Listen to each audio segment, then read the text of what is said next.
नमो अरिहंताण, नमो सिद्धाणं, नमो आयर्याणं, नमो उवज्झायाणं, नमो लोए सब्बसाहूणं, येषु पंच नमोकारो सब्ब पापनाशनो मंगलाणं च सब्बेषु परमं हवै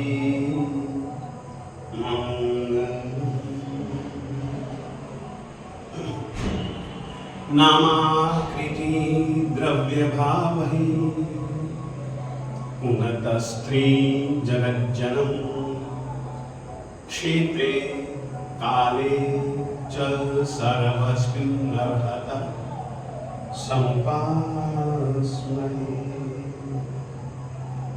आदिमं पृथिवीनाथ मादिमं निष्परिग्रहम् आदिमं तीर्थनाथं च ऋषभ स्वामिनं त्वत्संस्तवेन भवसन्ततिसन्निबद्धम् पापं क्षणात् क्षयमुपैति शरीरभाजा आक्रान्तलोकमलिनीलमशेषमाशु सूर्यांशु भिन्नमिव शार्वर्मन्धकारम्।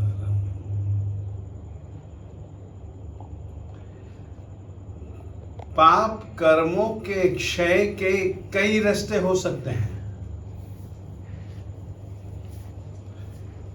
रास्ते अलग अलग हैं,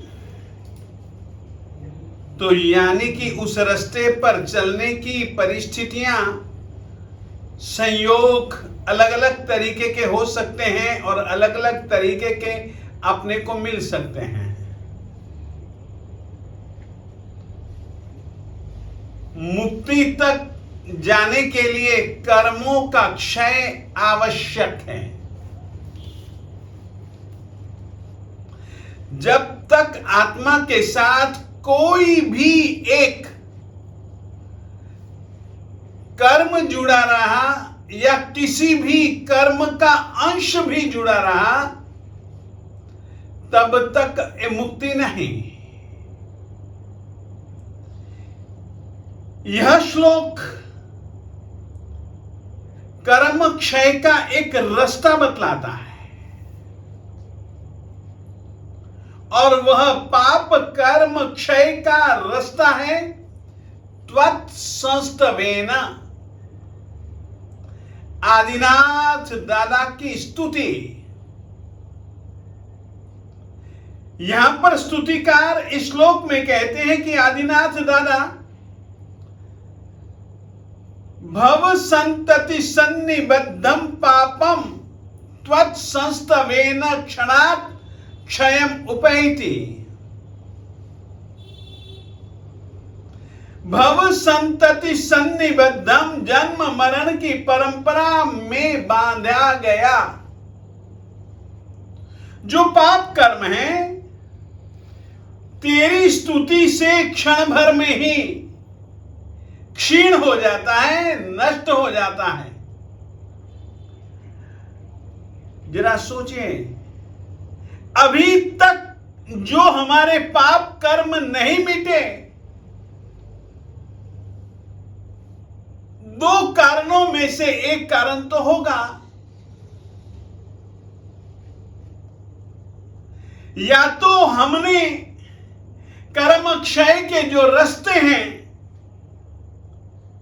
स्तुति के सिवाय उन रास्तों का, उन प्रक्रियाओं का, उन अनुष्ठानों का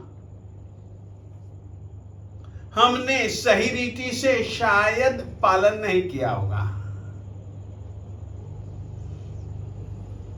अगर हम स्तुति सही ढंग से करते तो निश्चित रूप से स्तुतिकार महोदय ने जैसे कहा, क्षण भर में ही जैसे सूरज का उदय हुआ और क्षण भर में ही अंधेरा नष्ट हो जाता है। अपनी आत्मा के अंदर अंधकार के समान जो पाप कर्म हैं वो क्षण भर में ही क्षय यानी कि नष्ट हो जाते हैं। हमारी स्तुति में, हमारी स्तुति की प्रक्रिया में निश्चित रूप से कुछ कमियां हैं, अधूरापन है। यदि हमारी स्तुति सही होती तो परिणाम यह होता कि पाप कर्म नष्ट हो चुके होते हैं। आप सोचिए, मैं केवल भव संतति सन्निबद्धम पापम इस शब्द को लेकर के कुछ बातें बताना चाहता हूं। जन्म मरण की परंपरा अनादिकाल से है, अपनी हर एक आत्मा की, संसारी आत्मा की। कारण केवल इतना है, शाश्वत कही गई परमात्मा के द्वारा शाश्वत के रूप में बताई गई कई चीजों में से हमारी आत्मा भी एक चीज है, वह शाश्वत है। तो भूतकाल से थी,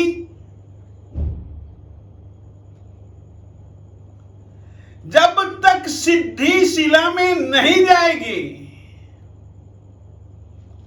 तब तक हमारी जन्म मरण की परंपरा चलती रहने वाली है। आत्मा अनादिकालीन है, तो अनादिकाल से जो जन्म मरण की परंपरा जो चल रही है उसका नाम है भव संतति। फिर से कहना चाहता हूं, आत्मा शाश्वत है, भूतकाल में थी, वर्तमान काल में है, भविष्य काल में रहेगी, इसीलिए इसका नाम शाश्वत। पर्याय बदलते रहते हैं और पर्यायों के बदलने से आत्मा का जो मूल रूप है, आत्मा में जो चैतन्य शक्ति है वह नहीं बदलती।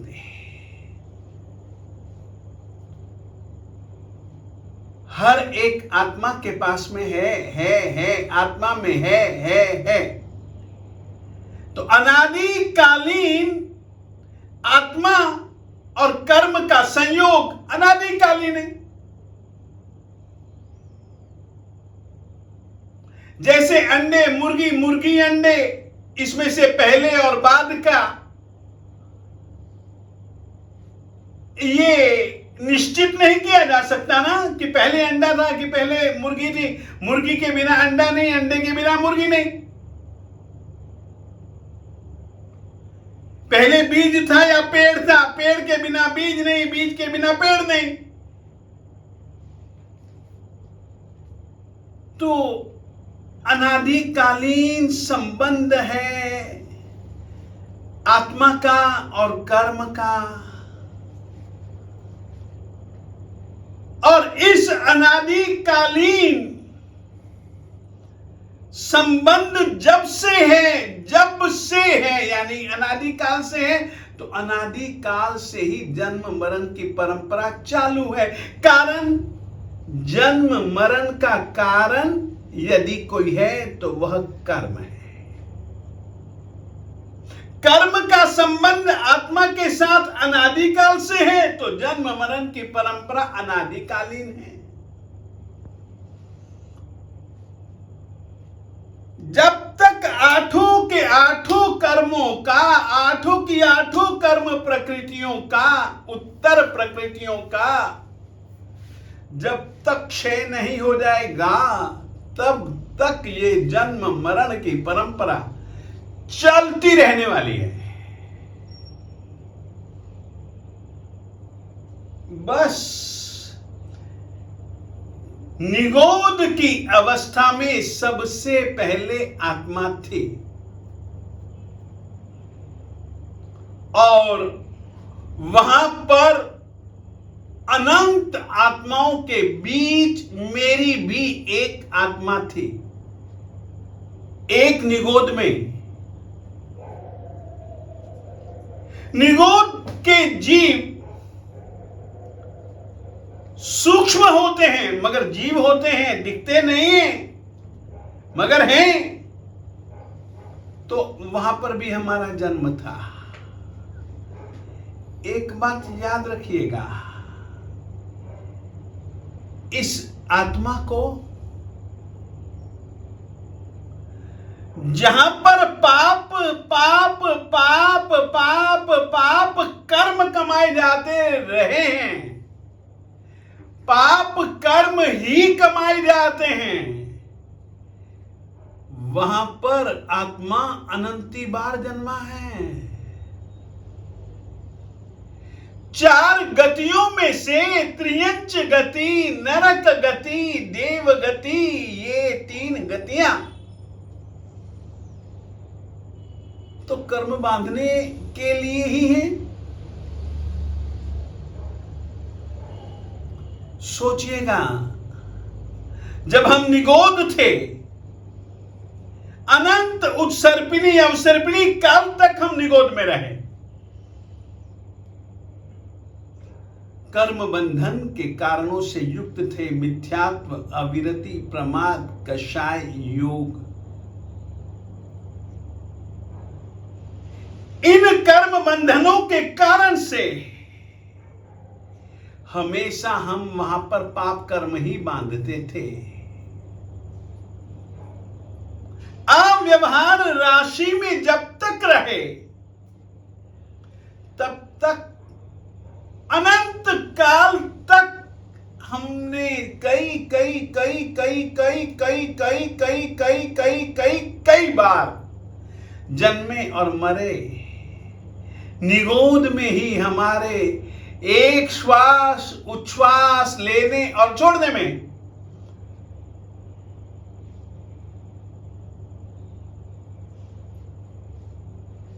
कई बार जन्म मरण हो जाता है। ऐसी पर्याय में हमने हमेशा पाप कर्म ही बांधे।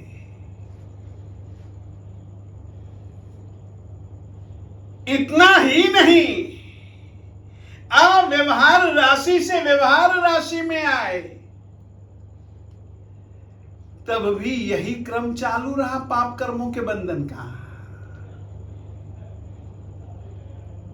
वो भी अनंत काल तक। इसके अतिरिक्त कुछ अकाम निर्जरा की और अकाम निर्जरा के कारण से एक इंद्रिय, तो हम निगोद की अवस्था में भी थे, एक इंद्रिय जो हम बने सूक्ष्म एक इंद्रिय थे, तब हम अब कभी बादर पर्याय मिल गई हमको कुछ कर्मों के क्षय के कारण से, अकाम निर्जरा के कारण से। अब तो थोड़ी सी जो शक्ति मिली काया योग जो स्पष्ट रूप से हमको थोड़ा थोड़ा सा मिला, एकेंद्रिय की अवस्था में भी हमने असंख्याता उत्सर्पिणी अवसर्पिणी काल बिताया मेरे देवताओं, वहां पर भी पाप कर्मों का बंधन। एकेंद्रिय से थोड़ी सी ज्यादा अकाम निर्जरा के कुछ हो गया पुण्य का उदय तो नहीं हम कह सकते, परंतु कुछ इस तरीके की स्थिति बन गई कि हम एकेंद्रिय से द्विंद्रिय में आए, द्विंद्रिय से त्रिरिंद्रिय में आए। एकेंद्रिय पने की भी हमने असंख्याता पर्यायों को जिया।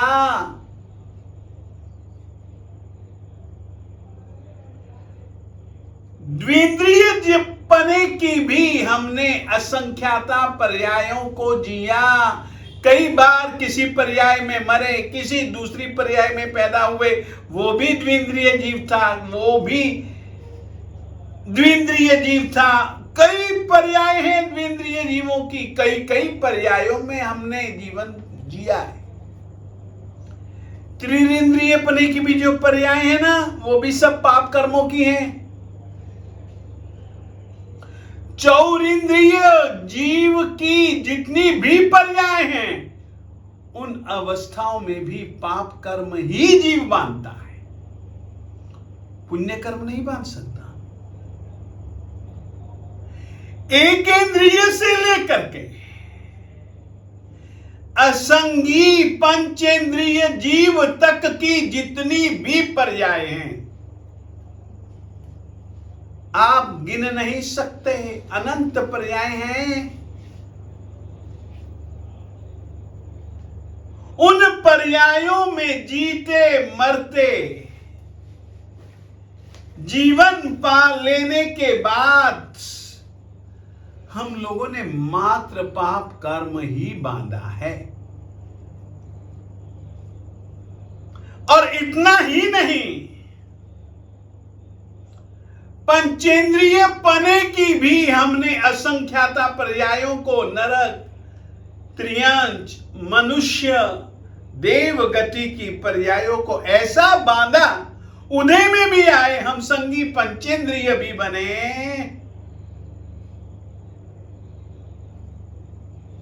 तब भी हमने मिथ्यात्व, अविरति, प्रमाद, कषाय और योग, मिथ्यात्वी होने के नाते से क्रोधी, अभिमानी, मायावी, लोभी, रागी, द्वेषी, पापी, यानी कि 18 पाप स्थानकों से संबंधित कई कई कार्यों को करने से,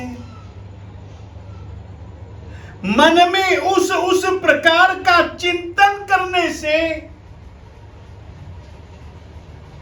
अपनी वाणी से उन और वैसी वैसी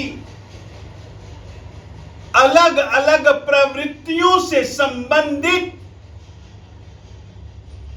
खुद बोलने से और दूसरों को प्रेरित करने से भी हमने न जाने हिंसा आदि की अनुमोदना करने से भी हमने उन पर्यायों में पाप कर्म ही तो बांधा है। अनादि काल से लेकर के आज दिन तक, चाहे संगी पंचेंद्रिय पने की पर्यायों को पाया, परंतु मिथ्यात्व को नहीं छोड़ा। मिथ्यात्व को छोड़ भी दिया तो अविरति को नहीं छोड़ा। प्रमाद आदि, कषाय आदि दोषों का त्याग नहीं किया, पाप कर्मों का ही बंधन चालू रहा। केवल एक पर्याय है, मनुष्य गति की पर्याय। मात्र मनुष्य गति की पर्याय में एक अवसर मिलता है कर्म क्षय का, पाप क्षय का। मगर वो भी उन धन्य भागी जीवों को जिनको अरिहंत परमात्मा प्रिय लगते हैं। अरिहंत परमात्मा सच्चे हैं, अच्छे हैं, मेरा हित जिनमें है, जिन वृत्तियों प्रवृत्तियों में, उन वृत्तियों प्रवृत्तियों के वे उपदेशक हैं। जानने के बाद में भी हम उस तरीके से जी नहीं सकते, पाप कर्मों का बंधन करते हैं। आपको मैं कहूं, हम तो उस तरीके के आत्मा हैं मेरे देवताओं। दिखावट में भले पुण्य कर्म होगा, अंदर अंदर तो पाप कर्म चलता होगा।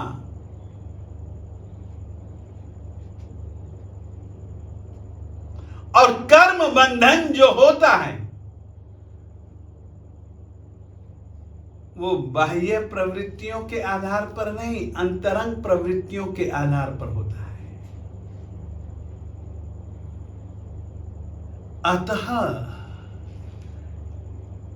सावचेत, मात्र मनुष्य पने की पर्याय में ही, और वह भी कर्मों की स्थिति को तुम पतला कर सकते हो। अरे इतना ही नहीं, पतला तो क्या, तुम चाहो तो कर्मों की स्थिति को बिल्कुल जड़ मूल से मिटा सकते हो। इसीलिए मानव जीवन का सर्वाधिक महत्व है। बाकी की पर्यायों में, बाकी की गतियों से संबंधित पर्यायों में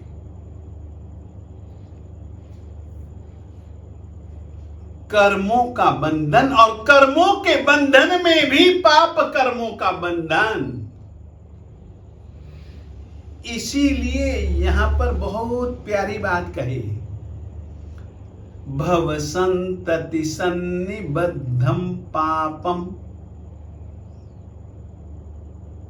भव संतति, जिसका जन्म है, आयुष्य कर्म के क्षीण होने के साथ उसकी मृत्यु है। जन्म और मृत्यु के समय के बीच में जो जीवन है, उस जीवन में अपन लोग अधिकतर पाप कर्म बांधते हैं। त्रियंच गति में, मिथ्यात्व की अवस्था में, सूक्ष्म एकेंद्रिय से लेकर के असंगी पंचेंद्रिय तक की जितनी भी पर्याय, जितनी भी अवस्थाएं हैं, अनादिकाल से उन पर्यायों में तो निश्चित रूप से हमने मात्र पाप कर्म को ही बांधा है। पाप कर्म कैसे बंधते हैं? आर्त ध्यान, रौद्र ध्यान के कारण से। पाप कर्म कैसे बंधते हैं? संक्लेश के माध्यम से। और सचमुच में असंगी पंचेंद्रिय तक की जितनी भी पर्याय हैं, उनमें संक्लेश की प्रधानता है, संक्लेश अधिक है। अतः भव संतति सन्निबद्धम पापम, हमने, हमारी आत्मा ने जन्म मरण की लंबी परंपरा में जो अच्छे ढंग से बांधे हैं पाप कर्म, ये शब्द, यह पद सबसे ज्यादा महत्वपूर्ण है इस श्लोक का। इसके विषय में जीव का विकास क्रम एकेंद्रिय से द्विंद्रिय, द्विंद्रिय से त्रिंद्रिय, त्रिंद्रिय से चौरेंद्रिय, चौरेंद्रिय से असंगी पंचेंद्रिय, असंगी पंचेंद्रिय से संगी पंचेंद्रिय, संगी पंचेंद्रिय में भी मनुष्य पर्याय पा लेने के बाद एक अवसर है पाप कर्मों को खपाने का। और इस पाप कर्म को हम तब भी नहीं खपा सकते जब तक जीव में मिथ्यात्व है। मिथ्यात्व है, मिथ्यात्व है। आओ अपन मिथ्यात्व का त्याग करें, सम्यक्त्व की ओर बढ़ें, ताकि अपन लोग पुण्य कर्म का बंधन भी कर सकें और पुण्य और पाप कर्मों का क्षय भी कर सकें, पाप कर्मों का भी क्षय कर सकें। इतना ही। श्री इंद्रभूतिं वसुभूतिपुत्रं पृथ्वीभवं गौतमगोत्ररत्नं स्तुवन्ति देवा सुरमानवेन्द्रा स गौतमो यच्छतु वाञ्छितं मे। श्रीवर्धमानात् त्रिपदीमवाप्य मुहूर्तमात्रेण कृतानि येन अङ्गानि पूर्वाणि चतुर्दशापि स गौतमो यच्छतु वाञ्छितं मे। श्रीवीरनाथेन पुरा प्रणीतं मन्त्रमपानन्दसुखाय यस्य ध्यायन्त्यमि सूरिवरहा समग्रा स गौतमो यच्छतु वाञ्छितं मे। यस्याभिधानं मुनयोऽपि सर्वे गृह्णन्ति भिक्षा भ्रमणस्य काले मिष्टान्नपानाम्बरपूर्णकामा स गौतमो यच्छतु वाञ्छितं मे। अष्टापदाद्रौ गगने स्वशक्त्या ययौ जिनानां पदवन्दनाय निशम्य तीर्थातिशयं सुरेभ्य स गौतमो यच्छतु वाञ्छितं मे। त्रिपञ्चसङ्ख्या शततापसानां तपः कृशानामपुनर्भवाय अक्षीणलब्ध्या परमानदाता स गौतमो यच्छतु वाञ्छितं मे। स दक्षिणं भोजनमेव देयं साधर्मिकं सङ्घसपर्ययेति कैवल्यवस्त्रं प्रददौ मुनीनां स गौतमो यच्छतु वाञ्छितं मे। शिवं गते भर्तरि वीरनाथे युगप्रधानत्वमिहैव मत्वा पट्टाभिषेको विदधे सुरेन्द्रै स गौतमो यच्छतु वाञ्छितं मे। त्रैलोक्यबीजं परमेष्ठिबीजं स ज्ञानबीजं जिनराजबीजं यन्नामचोक्तं विदधाति सिद्धिं स गौतमो यच्छतु वाञ्छितं मे।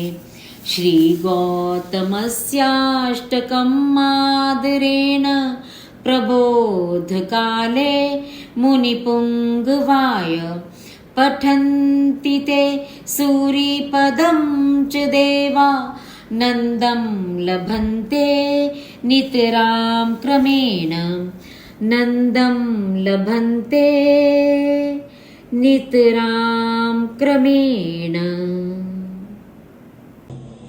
शिवमस्तु सर्वजगतः परहितनिरता भवन्तु भूतगणाः